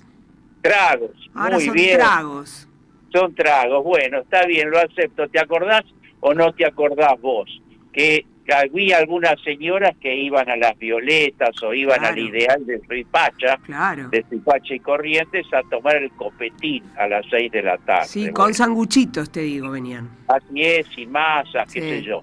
El Ideal, la Ideal. Sí, sigue siendo una maravilla. Es hermosa esa confitería. Hermosa, sí. Así Yo, que bueno. Juan Carlos, quiero decirte, me hago la idea de Juan Carlos Junio entrando a las Violetas pidiendo un copetín con algún sanguchito. Digo, la revolución queda para dentro de un par de años, ¿no? La dejamos para otro momento. Dejémoslo para otro momento, sí, así es. Bueno, a ver, Juan Carlos, por supuesto lo que quieras de la escena, muy dominada por el Congreso, por el dictamen que obtuvo la Comisión de Presupuesto, o el Gobierno, digamos, a través de la Comisión de Presupuesto y Hacienda, un presupuesto de ajuste y sobre todo con un artículo que lo único que dice es deróguense dos leyes. Una es la de emergencia en discapacidad y sobre todo el financiamiento universitario. Se quitan fondos para el Garrahan. Bueno, toda una serie de situaciones que están, insisto, dominando la escena y será de palacio y calle. En medio de todo eso el gobierno hace un anuncio y dice, bueno, es cierto que Caputo dijo, está bien el dólar, las bandas están bien, hace 2 semanas creo que lo dijo, o poco más o poco menos. Y de repente eso que dijo el ministro de Economía, ahora lo borran con el codo y dicen, no, vamos a ajustar las bandas por inflación y además vamos a acumular reservas. ¿Qué estás viendo en ese movimiento? ¿Qué lees en ese anuncio del gobierno, Juan Carlos? Y a continuación, una hora después, el Fondo Monetario Internacional diciendo qué bien estos muchachos, cómo van haciendo lo que nosotros les decimos, y seguramente se viene el waiver, ¿no? Se viene el perdón para no haber cumplido las metas. Bueno, si te escucha Heller que decís waiver, no, te la regalo. Pero bueno, se llama así. Pero vamos, sí, efectivamente. Ellos tienen, entre otras cosas, el dominio cultural y del idioma. Y lo imponen en el mundo entero. Bueno, en el mundo entero no, en un cacho del mundo. Yo creo que esto último se explica, casi diría, el tema de las bandas por el agradecimiento del fondo, ¿no? El agradecimiento del fondo les está diciendo que lo que le venían reclamando, exigiendo, presionando para que junten reservas, cosa que no estaban haciendo, ahora con esta ampliación de las bandas van a ir a morigerar la rigidez del precio del dólar barato, van a ir entonces adecuándolo para arriba, aunque no va a ser una cosa brusca, evidentemente es una negociación, entre distintos grupos de poder, porque creo que de eso se trata, y entonces vamos a tener un sistema en materia monetaria un poco más flexible y no tan rígido como el de ahora, y entonces se van a poder acumular reservas, o van a intentar. Si se van a poder, no sé, porque todo es muy incierto. O se van a o va a haber entonces un proceso de acumulación de reservas, que a partir del cual se puede pagarle mucho más al fondo, ¿no? ¿Me escuchan? Sí, te escuchamos bien. Ahora, pregunta, Juan Carlos, ¿por alguna razón el gobierno venía evitando hacer esto? Es como si le hubiera aflojado un cachito la intervención al dólar, y probablemente porque tiene la expectativa de que eso se pueda trasladar a inflación. Sí, ¿Le encontró la vuelta, o crees que esto, en el cumplimiento, en ese tira y afloje con el fondo, el gobierno pone un poco en riesgo todo su esquema?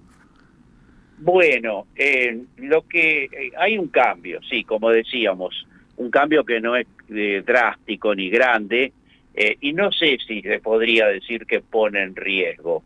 Sí, efectivamente, en algo abre una puertita, porque se generan entonces una expectativa de que el dólar, en lo que le llaman los mercados y qué sé yo, ¿no? Una expectativa de que el dólar va a tener una tendencia un poco más alcista, y eso eventualmente podría entonces desplazar algunas expectativas a capitalistas, bueno, y quizás a gente más común, a irse al dólar, que eso es de alguna manera lo que el gobierno no quería. Y también, fundamentalmente, el caballito de batalla político, el ariete político del gobierno, es el control de la inflación, y eso también podría entonces generar una expectativa que haga que se incrementen los precios y consecuentemente se le debilite el tema de la inflación, que ya lo tienen bastante comprometido, claro, porque tenemos el 2,5, que está lejos del 0 que él había pronosticado, y todos sabemos que ese 2,5 es ficticio, porque el índice no se corresponde con la verdadera inflación, con el verdadero aumento de los precios, muy particularmente porque está muy atrasado en la constitución del índice el tema tarifario.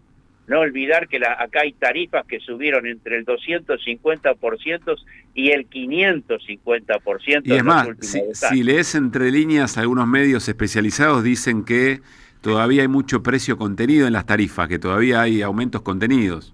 Bueno, pero eso porque son insaciables, porque vos tenés, si no me equivoco, el gas subió 524%, la luz subió también un porcentaje altísimo, los transportes subieron un porcentaje altísimo. Entonces, ¿a dónde quieren?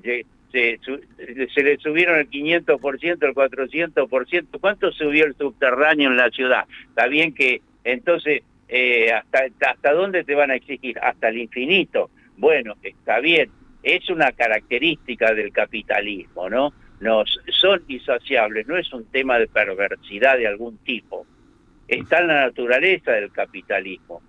Quieren comprar las privatizadas a precio vil todo el tiempo, y es lo que ocurrió en los 90 con Menem, y es lo que está ocurriendo ahora, claro, seguramente. Ahora, Juan Carlos, sumo algo, porque es cierto que sueltan un poquito el dólar, eventualmente hay que ver cómo esas variables se ponen en juego después en lo real, más allá de lo teórico, pero hay un ancla mucho más eficaz contra la inflación, que terminan siendo los salarios o la propia recesión. Eso de alguna manera al gobierno cruelmente le da cierta garantía de que las cosas no se pueden trasladar a precios así como así. Sí, efectivamente, pero sin embargo vos ves que la inflación tiene esos indicadores, o sea, la recesión, la caída del salario, efectivamente hace una caída grave del consumo, dejando de lado otra cuestión que es la apertura importadora, que hace daño al sistema productivo industrial, pero efectivamente la caída del salario genera caída del consumo, genera recesión. Sin embargo, hay otros sectores que entre las tarifas y otros sectores que consumen, que hace que, y después los grandes especuladores, los formadores de precios, los famosos formadores de precios, que suben los precios más allá de que el consumo se reduce. Hay una ecuación en muchas áreas, en muchas ramas de la economía que hacen los grandes capitalistas, los grandes empresarios, que pierden un porcentaje de la facturación, sin embargo aumentan los precios en un nivel que les conviene, a pesar de que pierden facturación las grandes corporaciones. Por lo tanto, lo que vos decís es cierto, por eso lo hacen. Sin embargo, con eso solo no alcanza para controlar el rango inflacionario, porque está el tema de las tarifas y está el tema de los formadores de precios, entre muchos otros factores que allí concurren.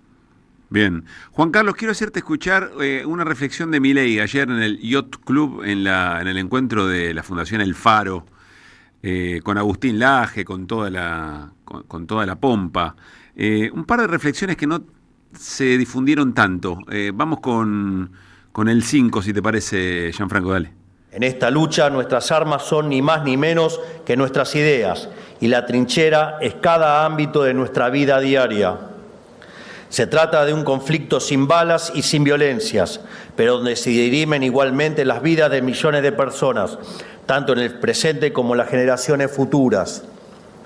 Una guerra donde cada palabra bien puesta, cada debate ganado, cada centímetro arrebatado a la izquierda en el terreno de la opinión pública es una conquista de cada ser humano que aspira a volver a vivir en libertad. Lamentablemente, partimos en desventaja y lo tenemos bien claro. Juan Carlos. Bueno, eso del Yacht Club tiene una paradoja, porque ahora están sacándole los impuestos a las embarcaciones de lujo, sí, ¿no es cierto? Así que se lo dieron gratis al lugar. Lo van a aplaudir ahí en ese lugar, seguramente los dueños de embarcaciones de lujo del Yacht Club. Está todo pago, dijeron, ¿no? Hagan lo que quieran, claro, está todo pago. Está todo pago, sí, efectivamente, sí. Es más, ahí escribí una nota, tomé unas palabras de la senadora Bullrich en una reunión de los proveedores de Techín, que explicó esto como una ventaja y todavía hizo un comentario jocoso. Bueno, muchachos, cómprense todas las embarcaciones que quieran a partir de ahora. O sea, no se privan de nada para demostrar que es un gobierno de los multimillonarios. Es el mismo Milei que después dice, no me pregunten por microeconomía, porque nosotros intervenir en eso sería un choreo. ¿A quién le saco? Claro, para garantizarle un mejor pasar de los sectores vulnerados, ¿no? Pero bueno. Sí, bueno, eso de que no sabe a quién le saco es grotesco, porque acá hay una transferencia de ingresos fenomenales a partir de a todos los que le saca, que son el sector trabajo, las clases medias, y se las transfiere a las minorías. Pero sobre esto de lo que acabo de escuchar, Pablo, guerra, ideas, trincheras, opinión público, y dice que es una guerra sin balas y sin violencia. Primero, una aclaración: sin violencia no hay, los cagan a palo los jubilados todos los miércoles, y ahí está el fotógrafo que fue agredido y violentado por la policía. Por lo tanto, hay una situación de coerción y de represión clara. Ahora, que podría ser peor según los antecedentes de la Argentina, eso es otra cuestión, ¿no es cierto? Pero eso de que es sin balas y sin violencia, hago la salvedad. Acerca de lo otro, efectivamente, el rasgo, yo diría, primitivo en el lenguaje, violento y agresivo que el presidente tiene desde el primer día que asumió y desde antes de asumir también, no quiere decir que no tenga claro él como expresión de determinado núcleo del poder que está librando una batalla de ideas. Creo que eso es un rasgo que lo tienen claro y actúan permanentemente con esto de la batalla de ideas. Y él lo exhibe como una cuestión claramente de disputa del poder. No sé si leyó a Gramsci o no leyó a Gramsci, no creo. Sí puede haberlo escuchado de mentas y de oído, pero tienen claro que ahí hay una cosa. Ahora, Pablo, están diciendo desde el sentido común que la ley laboral, la ley de contrarreforma laboral, como me gusta llamarla a mí, le va a resolver el problema del trabajo. a los desocupados y a los que tienen amenazado eventualmente su trabajo, que son millones y millones que temen por su trabajo. Ellos salen a explicar que con esta ley le van a resolver el problema, lo cual es batalla cultural pura, bastante primitiva, pero todo el tiempo lo hacen. Así que él lo que está haciendo, con ese tono así violento y soberbio, lo que está haciendo es explicar que ellos están llevando adelante una guerra ideológica. Y esa guerra ideológica es una guerra por disputa del poder. Efectivamente, es así. Juan Carlos, vamos a tener el jueves, me imagino, un cafecito interesante, porque estaremos sobre la movilización, porque habrá pasado sesión el miércoles por el tema presupuesto. A remangarse para el cafecito del jueves y traete algo fuerte, en serio. Sí, cómo no, lo de la movilización del jueves es un hecho trascendente. Quiero decirte por último que veo que se terminó el tiempo.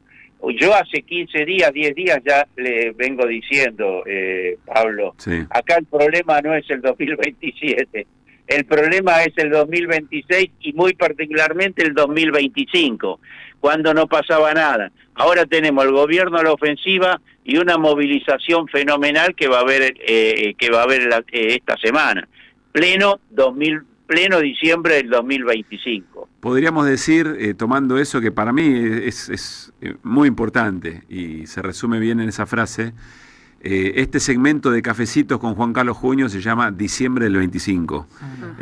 Y vamos a un capítulo, el próximo jueves, a un capítulo muy importante. Si tenés ganas, pasate por acá.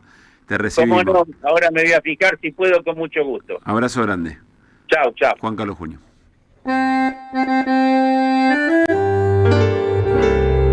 Cuando estén secas las pilas de todos los timbres, hay una radio que nunca se apaga.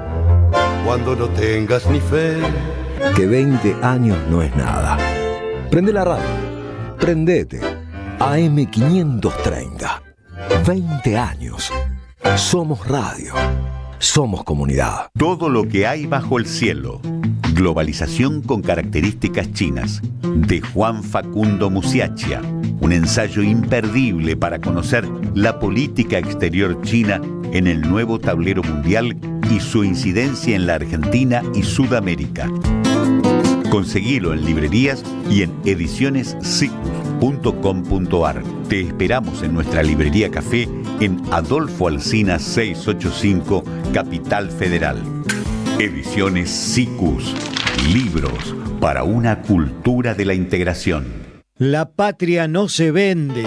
Carlos Polimeni y las 2 últimas presentaciones del año. Nuestra gran familia se junta a almorzar en el día más Juan Domingo. Domingo 21 de diciembre, Club Luzuriaga de Barracas, Luzuriaga 348. Y el domingo 28 de diciembre en Perón Lanús, 9 de julio 1999. Entradas por Alternativa Teatral. Produce Don Narciso. Auspicia AM530, Somos Radio. La patria no se vende, la patria se defiende. ¿Sabías que estás increíblemente cerca de una de las catedrales más importantes del mundo? ¿De un teatro a la altura de la Scala de Milano? ¿De un museo de ciencias naturales tan impactante como el Smithsonian de Washington? ¿De un parque infantil que inspiró al mismísimo Walt Disney? ¿Y de la primera ciudad planificada de Latinoamérica? Sí, todo eso lo encontrás en La Plata. Además de una increíble gastronomía, los mejores planes y plazas diseñadas para enamorarte. Redescubrí La Plata. Estamos acá, increíblemente cerca. Municipalidad de La Plata. ¡Wow! ¿Cómo dices cuenta DNI? ¡Wow! ¿Que ahora tienes plazo fijo? ¡Wow! ¿Y que tienes una tasa especial? ¡Wow! Y eso hace que tu dinero crezca. ¡Wow! Y crezca. ¡Wow! Y crezca. ¡Wow! Pará, ese último wow no entendí. ¡Wow! ¡Ah! ¡Que crece! Cuenta DNI. Tu plazo fijo de Banco Provincia es realmente wow. ¡Wow! Conoce más en bancoprovincia.com.ar. Nuevo en Ediciones Continente. La formación de la conciencia nacional, de Juan José Hernández Arregui. Un libro que rompe los mitos de la izquierda sumando el análisis de la conciencia nacional. Una obra vigente del intelectual que unió al marxismo con la experiencia del peronismo. Ediciones Continente. Editamos futuro con memoria. Ingresá a edicontinente.com.ar o al Instagram @edicontinente. ¿Qué tal? Comprensión de texto y contexto.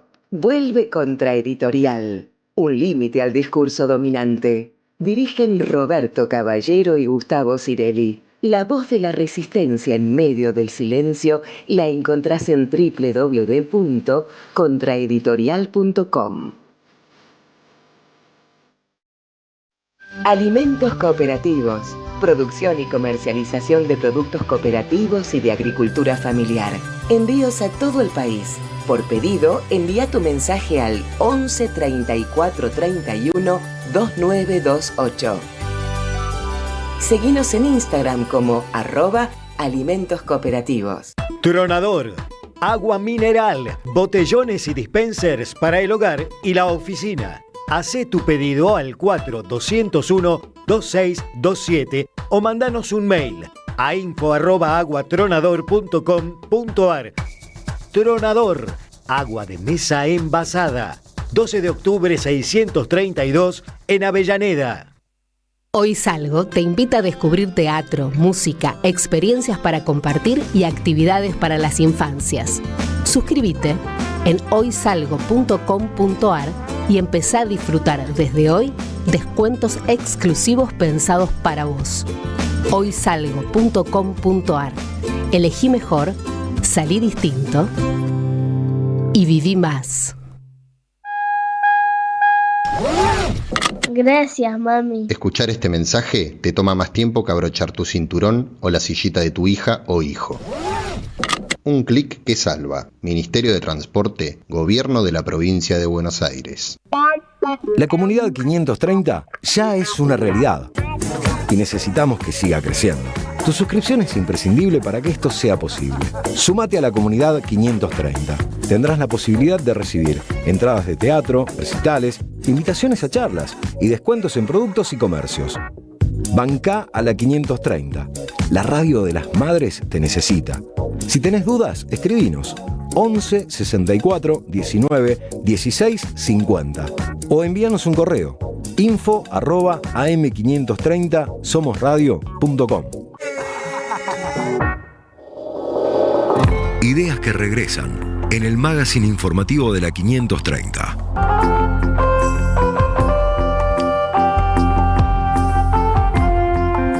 Que vuelvan las ideas.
De la tarde, 49 minutos. Hace mucho que no escuchaba Nirvana y que no sonaba Nirvana en radios, por lo menos en AM, no sé. ¿Qué estoy diciendo? No sabemos. Claro, no sabemos. En este programa. En este programa. No, en realidad es que uno extraña tanto el rock como el sonido habitual. Sí. Que entonces cuando aparece decís, respirar un poco. Vino. Muy bien. Acá.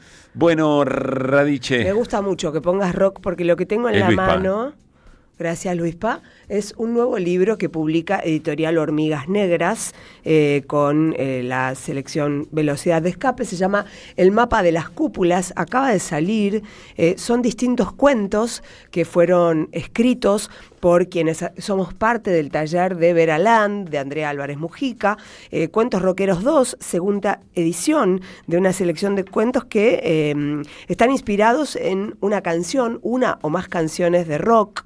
El domingo se va a hacer la presentación. Partían de ese ejercicio, de esa motivación. La premisa es esa, sí. Escribimos todos un cuento, el mío está escrito sobre e inspirado en el Nota, en un trabajo del Nota, que es un gran artista muy jovencito, pero muy corrosivo y que no va a dejar inadvertido a nadie que lo escuche alguna vez, Nazareno Nota. ¿Cuál es el título de tu cuento? Igual que una canción de él, se llama Le conté a mi psicólogo de voz. Y está acá en el mapa de las cúpulas. Yo quiero invitar a todos, porque esto es gratis y a mí me gusta que me acompañen, si no me siento mal. Y mis amigos que están más fallados que yo, los que son parte de esta lista de gente que escribió cuentos en esta selección de los Cuentos Rockeros 2, el mapa de las cúpulas, ellos peor. Entonces queremos que vengan este domingo a Cabe Canem, que es un lugar muy lindo. ¿Te acordás? Festejé mis cumples ahí. Sí. Chile 308. En San Telmo. En San Telmo, espectacular exactamente. Lugar muy rockero. Muy rockero, digo, porque está gestionado por Mariano Madueña Rubio, quien tenía un viejo bar que era refugio de rockeros y plataforma de rockeros, como era el Guevara Bar. Bueno, la historia es que acá aparecen un montón de plumas muy disímiles en el mapa de las cúpulas. A mí me honra ser parte de este taller hermoso, pero quiero compartir un fragmento. Bueno. Y voy a elegir a mi compañera Marcela Elena Paul para compartir un fragmento de Congreso Sangra. Escribe con mucha pasión y por primera vez, con vivencias muy poderosas, y un taller de literatura, un taller literario, es un ejercicio superador, te ayuda a poner en palabras un montón de cosas que tenés en la cabeza dando vueltas, a veces hasta te ayuda a sanar heridas, y también a compartir una mirada del mundo. Dice Marcela Elena Paul en Congreso Sangra, es un fragmento del medio. La gente revuelve la basura, buscando sobras para calmar las tripas sin pudor, porque la necesidad no conoce la vergüenza. Son siluetas sin peso que se agachan, hurgan con manos expertas y sucias entre las bolsas negras. Y de repente, un trozo de pan mohoso o un hueso con un poco de carne se convierte en un tesoro. Un tesoro que se devora con los ojos cerrados, sin tiempo para el sabor, solo para el alivio de un estómago que por fin, después de horas o días, se silencia. Donde la luz apenas llega, los niños se arrastran entre las sombras. Sus pies descalzos y heridos se hunden en el barro seco, en la mugre de la calle. Sus manos diminutas se extienden temblorosas, pidiendo una moneda. Llevan un muñeco sin cabeza o un camión sin ruedas, un juguete viejo que la basura les regaló. En sus ojos no hay llanto, solo una mirada vacía. La mirada de quien ha visto demasiado, de quienes aprendieron a jugar un juego solitario, el de fingir que el dolor no existe, el de construir con escombros un mundo que no se cae a pedazos. Esto es parte de Congreso Sangra. Somos todos aprendices de una maestra de las letras como es Veraland, Andrea Álvarez Mujica. Nos convoca a un taller literario y todos estamos muy emocionados de tener un libro de papel gordito que publica Editorial Hormigas Negras, que bueno, lo pueden encontrar ahí en Instagram en Hormigas Negras, o el domingo que lo tenemos en... ¿A qué hora es el domingo? A las 8 de la noche. 20 horas, este domingo. Planazo antidomingo. Planazo antidomingo, estamos ahí, nos copeteamos un rato. Lo que dijo Junio, ¿qué vamos a tomar? Lo que dijo Junio. Así que presentamos el mapa de las cúpulas con tu puedo y con mi quiero. Vamos juntos, compañero. Que vuelvan las ideas. Hasta las 18. Volver con actualidad. Regreso informativo. Que vuelvan las ideas.